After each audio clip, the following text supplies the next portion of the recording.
Bueno, perfecto. Les cuento primero que, bueno, ya saben que el parcial es el viernes que viene, ya el viernes, lo tienen que entregar el domingo, lo voy a subir el viernes muy tempranito para que ustedes tengan tiempo. En realidad el parcial se puede resolver, ya no necesitan los 3 días enteros para resolverlo, pero bueno, tienen esa opción. En el parcial entran los dos primeros temas que son Halliday y Charolles. Entonces yo les voy a explicar básicamente lo que es un autor y otro. Igual ustedes ya tienen resúmenes que yo subí, leyeron el cuadernillo. Los correctores tienen las materias paralelas, la materia paralela que es práctica profesional, donde también practicaron. Y yo también les subí resoluciones, así que bueno, espero que tienen bastante. No, sé que son temas difíciles, pero bueno, lo estoy tratando de día. Halliday, toda esta materia que es gramática textual y análisis del discurso, si me refiero solo a gramática textual, es para simplificar, pero es la misma materia, para correctores y para redactores.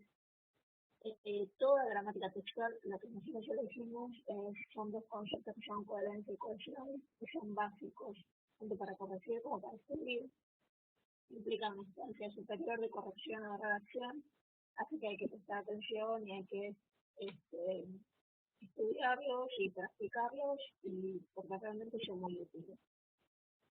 El primer autor, que es Halliday, va a analizar los procedimientos de cohesión. O sea, ¿qué es la cohesión? Es la relación entre oraciones, que en el caso de Halliday no habla de oraciones, sino que habla de cláusulas. Entonces él va a analizar los conceptos, los recursos que enlazan cláusulas, que nos permiten tener un texto cohesivo y al mismo tiempo un texto coherente. Hay una serie de temas teóricos como registro, campo tenor y modo, y un par de técnicas más que ustedes solo pueden ver. Lo que me interesa es la cuestión del análisis, la cuestión de la respuesta.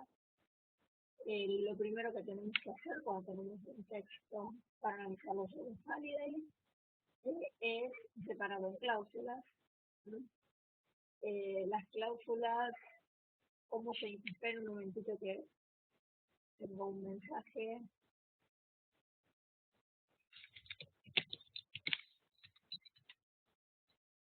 Buenísimo, perdón. Les decía que, ¿cómo reconocemos una cláusula?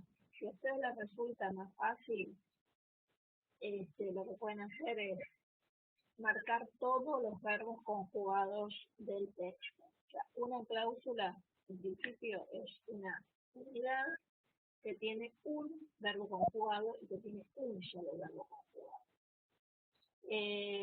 No cuentan entonces ni verboides, o sea, ni infinitivos, ni participios, ni gerundios, sino que la cláusula tiene que tener un verbo conjugado. Y uno ya dice, quiere decir que quiénes o qué estructuras o qué grupos pueden pasar a formar parte de la cláusula. Bueno, las oraciones en principio, por supuesto, pero también las proposiciones coordinadas y también las proposiciones incluidas. Por eso es fundamental que ustedes hayan tenido o hayan visto, no necesariamente que hayan dado el final, pero sí que hayan cursado sintaxis 2, sintaxis 1 obviamente, porque si no les va a resultar muy difícil la separación en cláusulas. Porque la separación en cláusulas tiene una base sintáctica, ya les digo, es una cláusula, una oración, una proposición incluida o una proposición coordinada con verbo conjugado.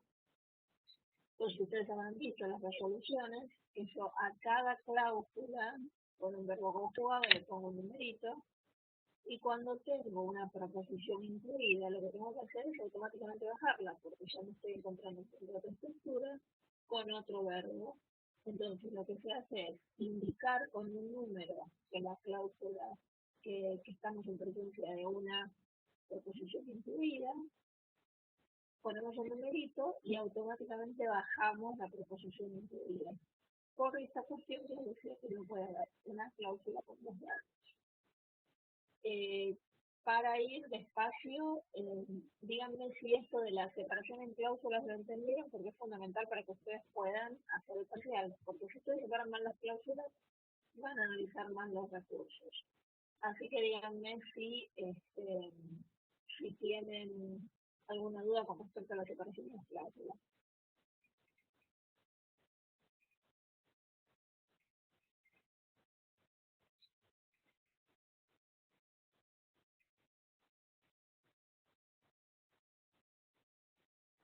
Buenísimo.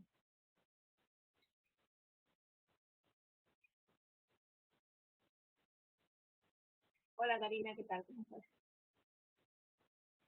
Te vi que entraste. Bueno, perfecto. Está bien.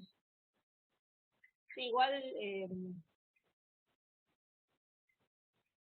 sí, no sé si vamos a practicar mucho acá, pero más que nada tratar de, de, de ponerles, de darles algunos tips para los conceptos. Entonces, bueno, vamos a los recursos. ¿Qué tal, Estefania? Ahí te veo que te conectas. Vamos a los recursos. Ya Harvey da una serie de recursos. Listo, Sol.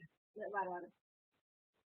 Entonces, les indico cuáles son los recursos, que en realidad son muy fáciles. Lo único que hay que tener en cuenta es lo siguiente. Hay como dos grandes grupos de recursos. Todos los recursos, menos las colocaciones, o sea, acuérdense de esto, menos las colocaciones, todos los recursos son recursos que se marcan entre cláusulas, porque son recursos de cohesión. Si a mí no, a Halliday no le interesa marcar recursos adentro de una cláusula, porque ellos no indican cohesión entre cláusulas. ¿Entiendes? Eso es gramática textual, no gramática oracional. Entonces, si ustedes encuentran un recurso en una cláusula que conecta con otro elemento de la cláusula, no les interesa, eso no lo marcan. Lo que ustedes tienen que marcar es un recurso que es una cláusula que se conecte con otro recurso que esté en otra cláusula.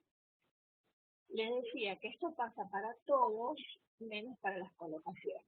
Las colocaciones son el único recurso de cohesión que se puede marcar adentro de la misma cláusula, ¿sí? Porque las colocaciones tienen que ver con los campos semánticos. Los campos semánticos recorren el texto y se pueden marcar no solo dentro de la cláusula, sino fuera de la cláusula. Entonces les indico cuáles son los recursos de los que habla Halliday. El primero es la referencia. La referencia se marca, acuérdense, a partir de pronombres o artículos. Quiere decir que ustedes tienen que ubicar pronombres y tienen que ubicar artículos. Más común en el caso de, o sea, se les va a dar en el caso de los pronombres. ¿Y qué pronombres? Los pronombres de tercera persona en general. En algunos casos de primera y segunda, pero en general son los pronombres de tercera persona. La referencia es un pronombre que, estando en una cláusula, me conecta con una cláusula anterior, que es la referencia metafórica, o con una cláusula posterior, que sería la referencia catafórica. Pero ustedes tienen ahora veo tu mensaje, César. Hola. Ustedes tienen, marcan los pronombres, una vez que los marcaron, ven con qué palabrita de otra cláusula se conecta, entonces ustedes tienen que hacer el cuadro ese que nosotros, el cuadro que yo les mandé tantas resoluciones hechas, y que ustedes ya lo conocen. En el cuadro tienen una primera columna donde ponen el recurso de cohesión. En este caso pondrían referencia anafórica. En la segunda columna, el número de cláusula y el ítem del que parte. O sea, siempre en una referencia van a partir del pronombre. Si ustedes tienen un pronombre en la cláusula 3, que es el pronombre lo, por ejemplo, que me conecta con la cláusula 1, que es el sustantivo libro, por ejemplo, entonces ustedes van a tener ahí las tres columnitas del análisis, donde tienen una columna que dice referencia anafórica, la otra columna que va a decir cláusula 3, lo, que es el pronombre, por ejemplo, ¿no? Y una tercera columna donde van a tener cláusula 1, la palabra libro, que es la palabra con la cual conecta el libro. Lo mismo si fuera una referencia catafórica. Pero no se olviden esto, tengan presentes los pronombres, porque las referencias parten de pronombres. ¿Sí? En el caso de los artículos, les pongo el único, voy a copiar acá una oracióncita con el único caso en que los artículos son referencias anafóricas. Sería el caso, por ejemplo, si yo digo, un chico salió, el chico era mi hermano. ¿Cuál es la relación acá anafórica? El pronombre, el artículo, el segundo, el artículo él, que es el artículo definido, conecta con el artículo un, que es el indefinido.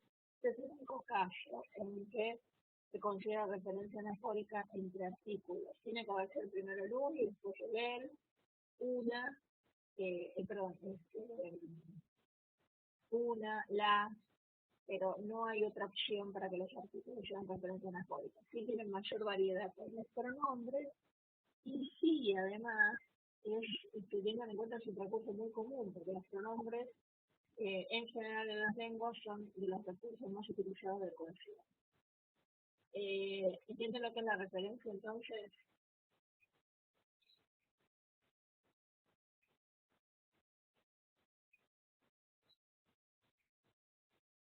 Buenísimo.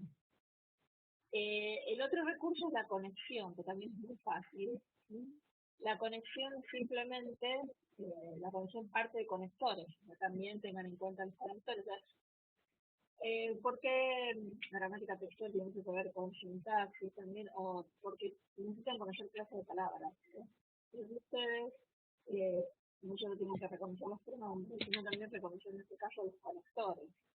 Pero sin embargo, en cambio, cualquier conector que ustedes encuentren representa el recurso de conexión. Pero siempre tengan en cuenta que los conectores que tenemos en cuenta son los conectores que conectan cláusulas. Si yo tengo un conector adentro de una cláusula, si digo el perro y el gato se pelean, yo ahí no tengo ningún recurso, no tengo que marcar ningún recurso de cohesión porque tengo una sola cláusula. En cambio, si el perro llora y el gato fuera, ahí sí voy a marcar el i, que es el conector, como recurso de cohesión, pero simplemente porque separa dos cláusulas. Después tenemos la sustitución. Tengan en cuenta que la sustitución se da, y esto se les puse en el cuadernillo que siempre se olvidan, la sustitución se da solo en los casos puntuales, que son muy poquitos, que implica que están especificados y señalados en el cuadernillo. Así que tengan en cuenta que son dos o tres casos nada más en la lengua en español en los cuales se puede marcar sustitución.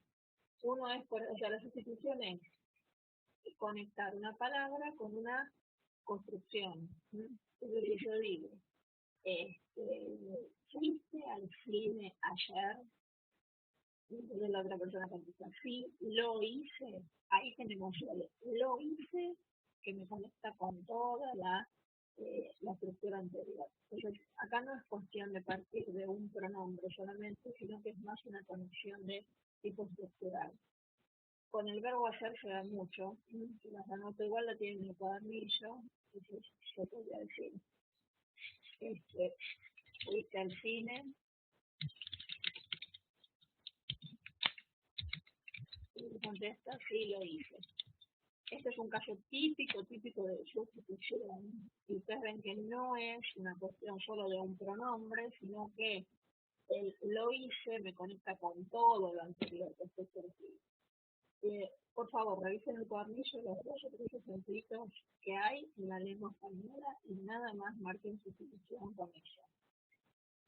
Y después hicimos esa referencia, sustitución, conexión y nos queda la elipsis. La elipsis es lo que se llama la sustitución por cero. O sea, yo tengo una palabra, para evitar repetirla la puedo eliminar. No hay que tampoco pensar que hay elipsis por todos lados. O sea, no repongan todo el tiempo en palabras. La elipsis se da en casos puntuales. El típico caso de elipsis, y por ahí el que más va a aparecer, no necesariamente va a aparecer, pero se parece, es muy común la elipsis verbal. Entonces tenemos, por ejemplo, si yo digo, Mario lee una revista, Juan un libro.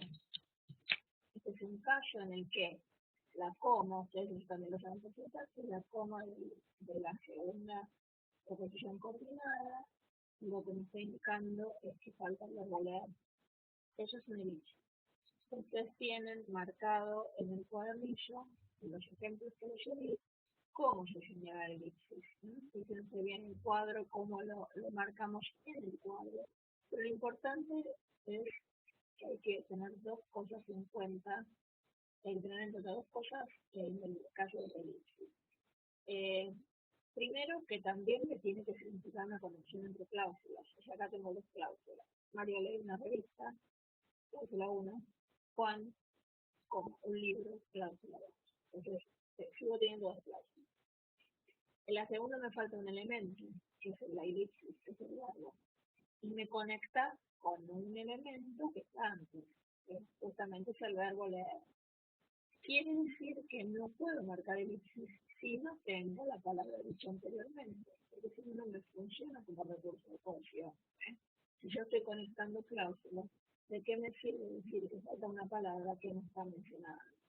Entonces, cuando marquen un elipsis, fíjense específicamente que haya una conexión y que la palabra esté realmente dicha antes, en una cláusula anterior, que puede ser inmediatamente anterior o por ahí dos o tres cláusulas antes. No importa eso, lo que sí importa es que esté mencionado.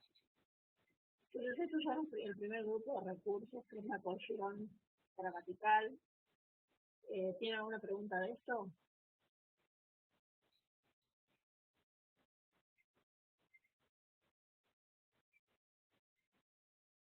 O sea, así pasamos a los recursos de cohesión léxica.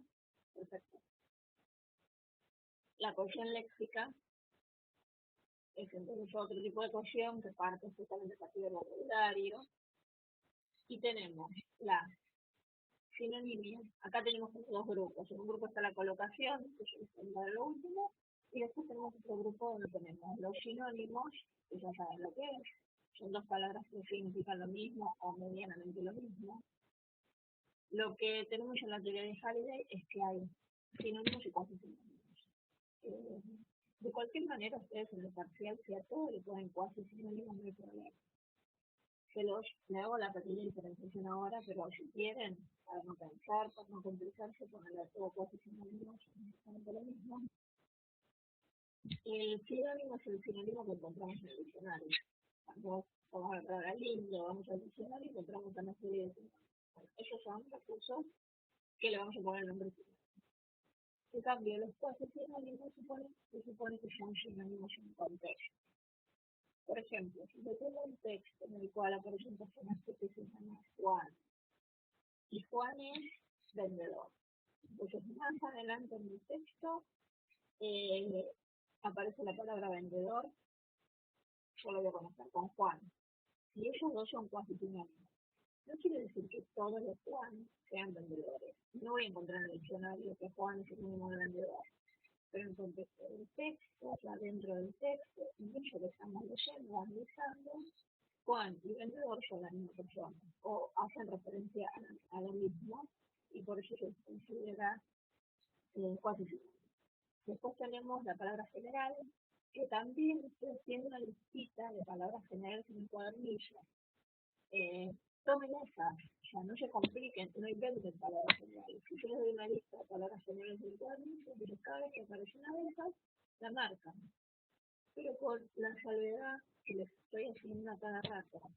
Si yo tengo la palabra cosa en el texto y ustedes la tienen en la listita como palabra general, me tiene que conectar con una palabra particular, o sea, con una palabra que esté antes. Si aparece la palabra cosa, pero no me conecta con nada, entonces yo no la puedo marcar como recurso de cohesión. Les doy un ejemplo. Si yo digo, compramos sillas, esos objetos eran indispensables. Acá tengo como palabra general objeto. Ahora, objeto es palabra general porque me está conectando con Silla. Ahí lo puedo marcar yo como palabra general. Si yo solamente tuviera la oración segunda, o sea, la segunda cláusula, esos objetos son indispensables, no tengo nada antes, o no me conecta con nada, o no aparece la palabra silla, o no puedo remitir la palabra silla a nada, no lo puedo marcar como recurso de cohesión. Y no es una palabra general, no es una palabra general porque no me conecta con una palabra anterior. ¿Sí? Entonces tenemos palabras generales, sinónimos y cuasi sinónimos, y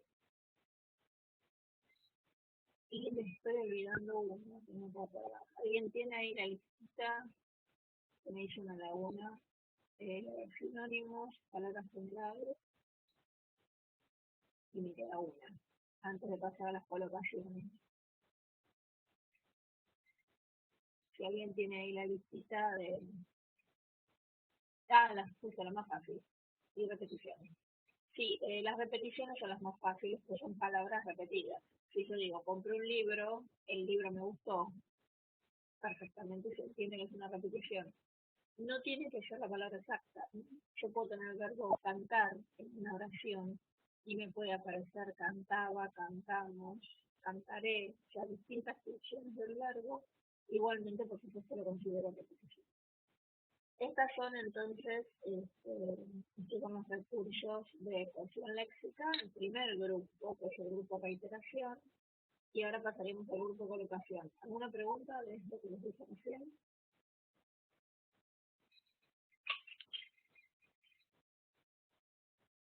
Si tienen alguna duda.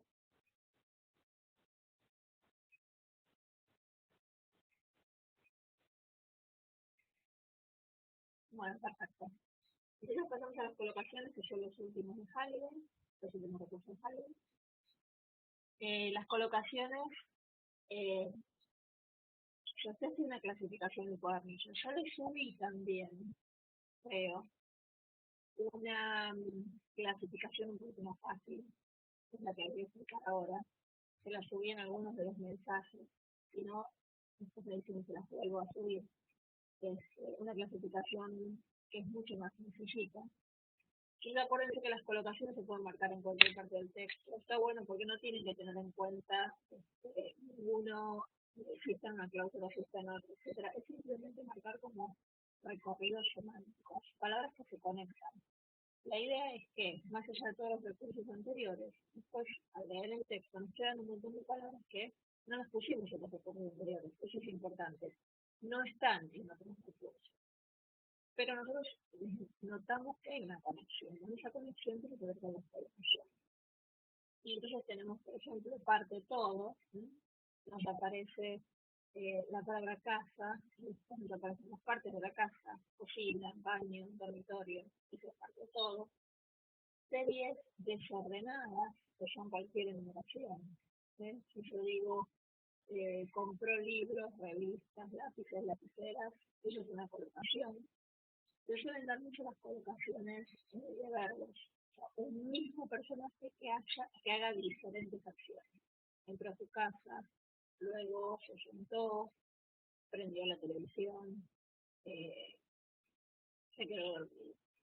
Los verbos, esas acciones que está haciendo, son series desordenadas.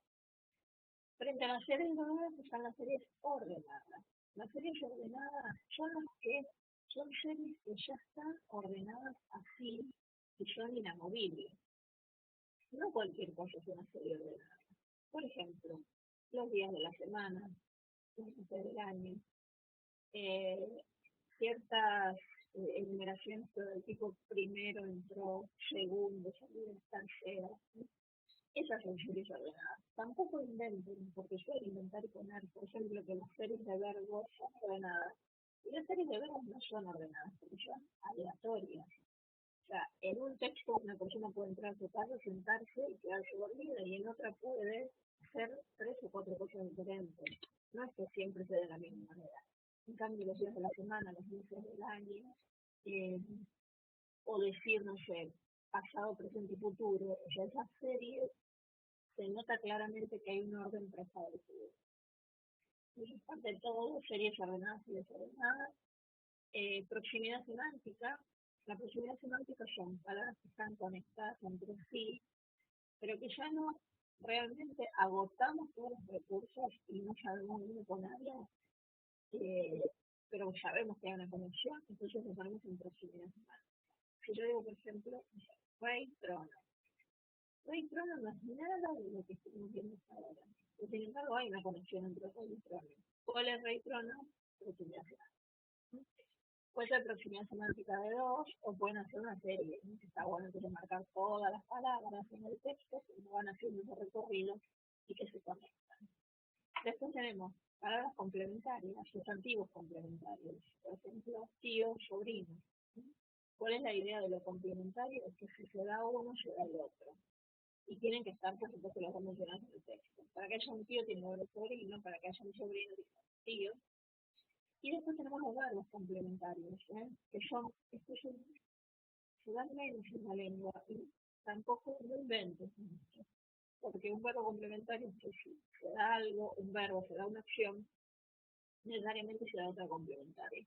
Entonces el ejemplo típico que está en el dicho es matar y morir. Si yo mato a alguien, se muere. Esa relación así como muy indicada, o justamente esa relación de complementariedad es lo que me da el recurso de verbos complementarios. Bueno, alguna preguntita de esto, porque Holiday cerraría con esto. Yo soy voy a dar un texto, lo van a separar en cláusulas y van a marcar los recursos en el cuadrito. Y dos o tres preguntitas teóricas que les voy a hacer de Holiday o de Jarroch. Y antes de pasar a Jarroch, me preguntan todas las dudas estas de Holiday. Porque con esto terminaríamos Holiday.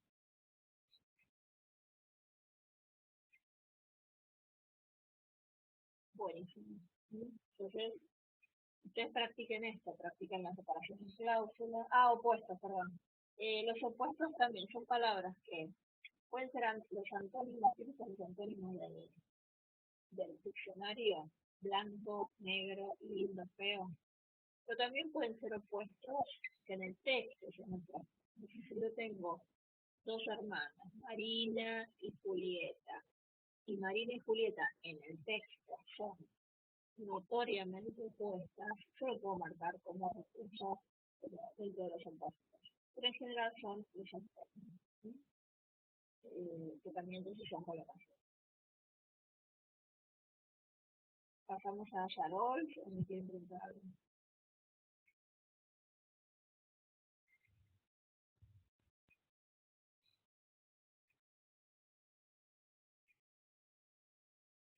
Bueno, el otro autor, que es Michel Yarol, tiene un abordaje diferente. El tema es el mismo, que la coherencia y la cohesión. Exacto. La coherencia y la cohesión, pero desde una mirada diferente. Yarol en principio parte de textos que están equivocados, o textos que tienen errores. Él era docente y entonces nota que los alumnos se equivocan un montón en cuanto al curso de cohesión. Y entonces damos una serie de metareglas, que son reglas que, si las cumplimos, nosotros obtenemos un texto coherente cohesivo. Cuando violamos esas metareglas, hay problemas de coherencia y cohesión. Por eso, los análisis que hacemos de Shadow son sobre textos que tienen errores de coherencia y cohesión. En cambio, los de Holiday los hacemos sobre textos que están bien y en los cuales analizamos los recursos de coherencia y cohesión. Ambos autores se complementan y tanto para corregir como para escribir tenemos que usar los textos. Acá no hay que separar en cláusulas, no hay que hacer ninguna marcación previa especial, sino que simplemente uno va leyendo, va detectando los errores, que son textos que están muy mal, que subimos, que lo sigue la página, y los que va a ver y el que va a ver en el parcial tiene muchos errores. Entonces ustedes detectan los errores fácilmente. La manera de trabajar con errores es subrayar, marcar, destacar de alguna manera. Ustedes con la computadora tienen la ventaja de poder usar colores. Ellos destacan el error y ahí buscan a ver qué metaregla está violando. La idea es justamente verificar cuál es la metaregla que debería cumplirse. Las metareglas de Java son 4. Algunas tienen varios casos. Quiere decir que cuando ustedes señalan la violación, en los casos en que hay diferentes casos, por la redundancia, lo tienen que indicar. Por ejemplo, la metaregla 1. La metaregla 1, que es la metaregla de repetición, nos presenta diferentes casos. Cuando ustedes analizan los errores, me tienen que poner violación, metaregla 1, caso, sustitución léxica, caso, pronominalización. Y le vamos a ver esos casos de la metaregla 1. Primero tenemos pronominalización. Acá entran todos los errores de pronombres. Cuando ustedes tienen un error, un pronombre que está mal usado, porque deberían usar un singular y usar un plural, o porque deberían usar un lo y usan un le, o porque aparece un su que es ambiguo, por ejemplo, o un texto que no usa pronombres y debería usarlos. Bueno, todos los problemas relacionados con pronombres, ustedes los colocan dentro de este ítem pronominalización. El segundo caso es definitivización. La definitivización trabaja con los artículos. Y la definitivización solamente se da cuando se usa en forma incorrecta el artículo definido y el artículo definido. Si yo digo, el hombre llegó, un hombre era mi hermano, esta oración está mal. Porque yo no puedo usar primero el artículo definido y después el indefinido, porque no se entiende si son dos personas diferentes. Yo debería decir, un hombre era mi hermano, un hombre llegó, el hombre era mi hermano. Eso sería lo correcto. Un hombre llegó, el hombre era mi hermano. Entonces ustedes marcan la violación de la metaregla y me señalan los artículos que están mal, nada más. Pero no hay otros casos de desinstitución. No se da esto de que están intercambiados de lugar, mal. En los tipos de artículos no hay desinstitución. El otro caso que tiene dentro de esta carrera de repetición es la sustitución léxica. La sustitución léxica era lo que en el caso de Halliday era la sinonimia y la cuasi sinonimia. O sea, todas las veces que se deberían usar sinónimos, pero no se usan. Yo tengo un texto que repite 500 veces María y no utiliza nada para reemplazarlo, ¿no? Entonces hay un problema que lo pueden marcar con respecto a la sustitución léxica. Yo podría decir, no sé, la mujer, la hermana, la hija, sustituirla por la profesión que hace, pero no repetir tantas veces la misma palabra. Las palabras repetidas representan la violación de la metaregla 1, caso de sustitución léxica. Y después tenemos los últimos dos casos que son, a veces son más respuestas. El primero es reanudación por inferencia. La reanudación por inferencia tiene que ver con toda aquella información del texto que debería darse y no se da. Y eso provoca que el lector tenga que poner él mismo esa información, o sea, reponer información que no necesariamente tiene que ponerla. Por eso la reanudación por inferencia tiene que ver con los sobreentendidos. Es un manejo exagerado de los sobreentendidos. Si yo estoy escribiendo un texto, estoy hablando de María, todo el tiempo hablo de María, pero nunca digo quién es María. No la presento, no explico quién es, y el lector tiene que adivinar quién es María. Es un problema de reanudación por inferencia. Entonces ustedes me tendrían que poner María es una violación a la metaregla 1, caso de reanudación por inferencia, porque no se explica claramente quién es el personaje. O sea, esto no tiene que ver con que a veces ciertas explicaciones no son necesarias y a veces no se explica para que el lector trabaje. Acá hablamos realmente de casos en los que es imposible reponer la información si uno no investiga o si el autor no se la dice.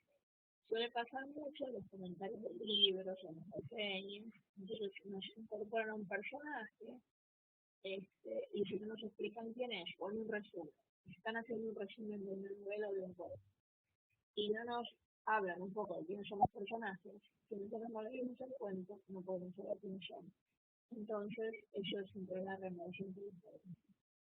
El problema de recuperación presuposicional se produce cuando hay saltos enormes en información. Y esos saltos implican que se proponga un tema que no tiene nada que ver con lo anterior. Es el típico caso que ustedes tendrán algún conocido, seguramente, esas personas que saltan de un tema al otro y no tienen ningún tipo de coherencia. Uno les está hablando de una cosa y de golpe saltan con algo que nada que ver y uno piensa, ¿pero qué tiene que ver eso? Eso es reanudación por información. Perdón, recuperación presuposicional. Por ejemplo, esto es el ejemplo del cuadernillo que dice algo así. No sé, Juan cambió la bicicleta, cambió el auto, vendió el auto, algo así, y el otro responde, no, algo allá. No tiene nada que ver eso. Es verdad que en cierto tipo de conversaciones hay como unos acuerdos tácitos y conocimientos, que a veces están con alguien muy conocido, estamos tratando un tema que los dos conocemos, se pueden producir estos hábitos y no pasa nada.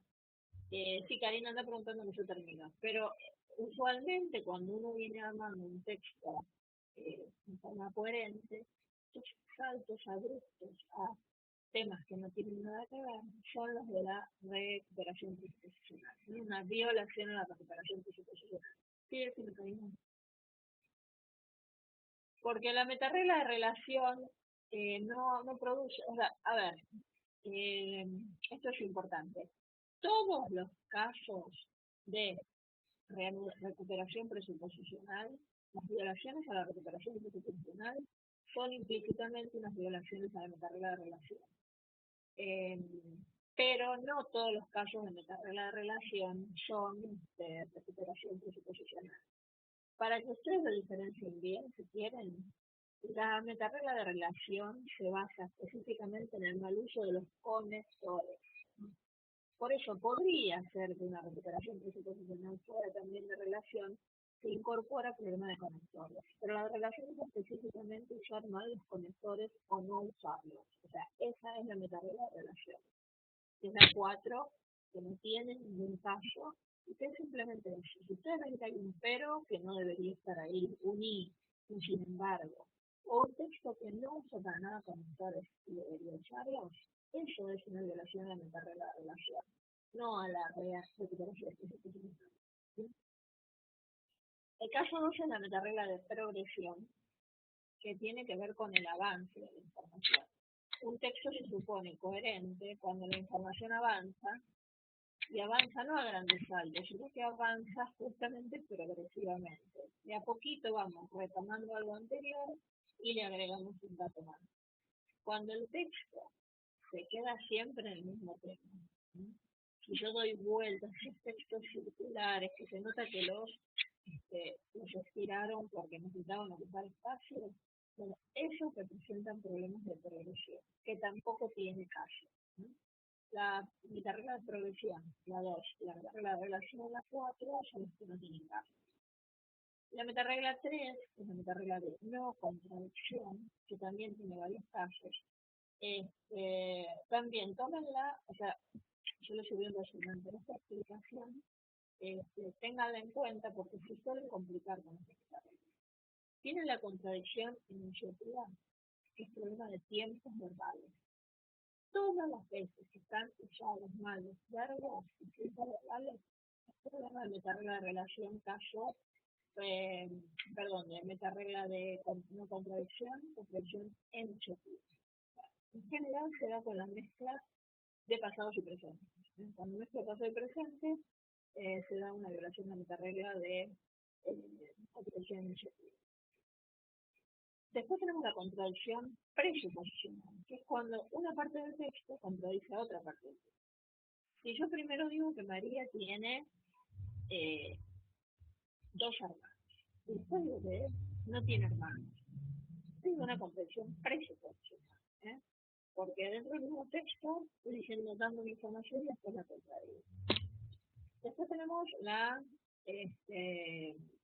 contradicción enunciativa, contradicción presuposicional, contradicción inferencial, que tiene que ver con, se relaciona un poco con los sobreentendidos también y apunta un poco a los conocimientos que los lectores tenemos de determinados temas. Ustedes tienen en el cuadernillo un ejemplo que habla de una mujer viuda y después dice que el marido colecciona máquinas de tallar.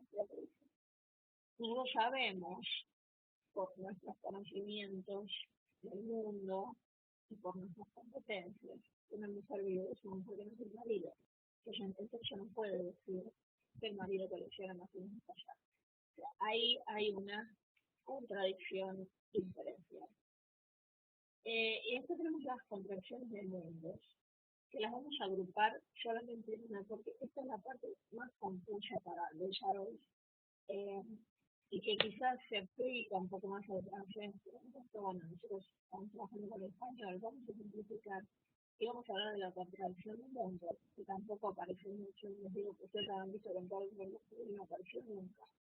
La contradicción del mundo es aquella en la que una información dada en el texto contradice aquel conocimiento del mundo que nosotros tenemos. En un punto es bastante parecido a la contradicción diferencial. Por eso, en realidad, solemos marcar más la contradicción diferencial, porque no nos queda y esto de la contradicción a mundos, a veces, la verdad que no queda demasiado claro. Ustedes en el cuadernillo tienen un ejemplo muy exagerado, que habla de la existencia de no me acuerdo del ejemplo exacto, pero habla de un árbol en el subte. Todos nosotros sabemos que no puede haber un árbol abajo donde pasa el subte. Eso es una contradicción del mundo. Lo que dice Charol es que hay que tener cuidado con la contradicción del mundo y no aplicarla a la literatura, porque la literatura justamente lo que hace continuamente es trabajar con esta contradicción, creando un mundo ficcional que no necesariamente tiene que ser igual al mundo fuera de la ficción. Sacando la literatura, podría llegar a pasar, pero si hubiera una contradicción del mundo. Pero yo les diría que ustedes se centren en la contradicción enunciativa, en la contradicción presuposicional y en la contradicción inferencial. Esto sería básicamente entonces Yarol, y ustedes lo marcan como quieran, pero mientras sea clarito, o sea, acá no ya les digo, puede ser que un párrafo viole varias metareglas, que una oración viole varias metareglas, que una palabra sea la violación. Acá no tienen el límite en cuanto a la marcación, sino que lo importante es reconocer las metareglas. Bueno, no sé si tienen alguna pregunta sobre Yarol. Hasta acá sería el parcial, después tendríamos la otra videoconferencia sobre Bandir, que es el tercer tema, para el final entran los tres, pero por ahora esto es lo que entraría para el parcial.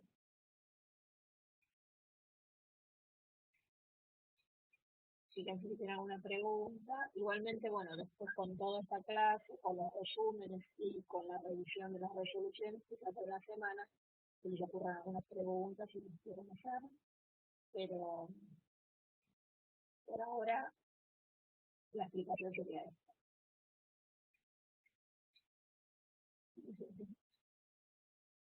En realidad es más fácil que tratan de errores, porque los pueden detectar más fácil. Se les van a escapar algunos, pero si yo les pongo un texto donde haya 2 errores solos, es más difícil que los encuentren. Pero son errores son textos que están muy mal escritos y bueno, la idea es que encuentren la mayor cantidad de metareglas posibles, pero no importa que se les escapen algunas. Pero si no hay muchos errores es más difícil todavía, en el caso de desarrollo. Y en el caso de ustedes que no tienen tanta práctica por ahí, que es la primera vez que ven el tema. Así que no va a ser más fácil, no sé, si hay 15 metareglas, 15 violaciones, encontrás 8, 9, 10, está bien. Igual quizás yo les ponga un numerito para que no se pierdan, por ahí les digo encontrar 5 violaciones, entonces ahí les va a resultar más fácil. Voy a ver cómo armo el parcial para que lo puedan hacer de una manera más rápida. Y, y bueno, y que les resulte fácil encontrarlo. Eh, claro, está bien. Lo que pasa es que hay textos que evidentemente habría que reescribir. Uno marca las violaciones, que no te olvides que una vez que abarcamos las violaciones, este, habría que corregirlas. Nosotros no las vamos a corregir. Entonces, en ese caso, es un poquito más fácil. Porque si tuviéramos que corregirlo, ahí sí, cuando el texto está tan mal escrito, habría que consultar al autor, porque a veces no se sabe de qué habla. Para señalar los errores, nosotros podemos trabajar de esta manera. Y en general, hay gente hasta que incluso le resulta mucho más fácil Charlotte o Halliday.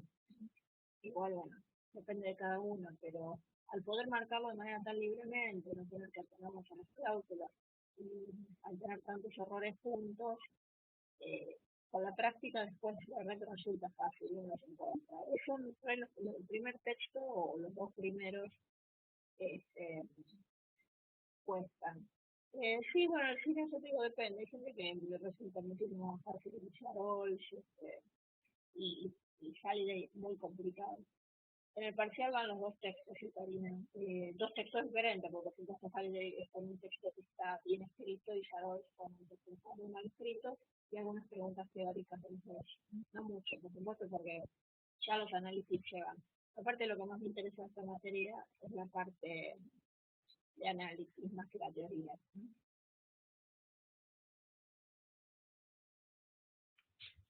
Díganme si tienen alguna otra pregunta.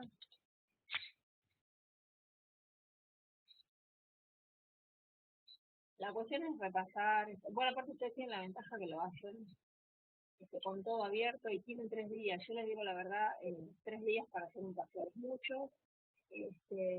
Tienen toda la ventaja de tener el material a mano. La gente presencial no tiene el material a mano y lo hace en 1 hora y media. Así que se puede hacer. Si leyeron previamente y si practicaron, el parcial les va a salir bien. El problema es la gente que no leyó nada y que a último momento, el día del parcial se pone a mirar los cuadernillos. Bueno, ahí les digo que es medio imposible. ¿No? Si practicaron y leyeron, con tiempo y tranquilo les va a ir bien. Esta materia es para leer con tiempo, para procesarla.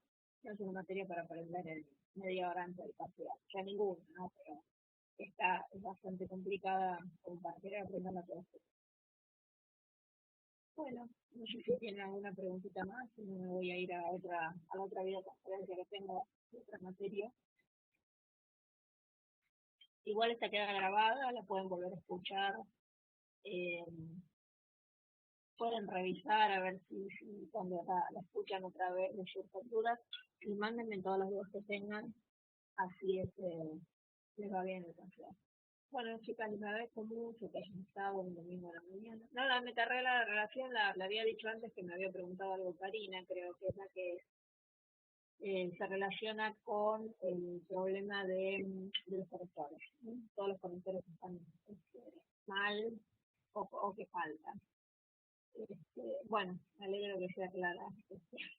Bueno, chicas, gracias. Que tengan un lindo domingo. Acá, no sé dónde están, la mayoría acá en Buenos Aires, pero está lindo. Así que bueno, igual hay que estudiar y trabajar. Les mando un beso. Chao, chicas, la pasen bien y gracias por estar, de verdad. Ah, en Río Negro estás, Karina. Sí. Bueno, esperemos que no llueva entonces. Linda provincia, Río Negro. Bueno, chao, chicas. Muchas gracias. Voy a cerrar acá. No, gracias a ustedes.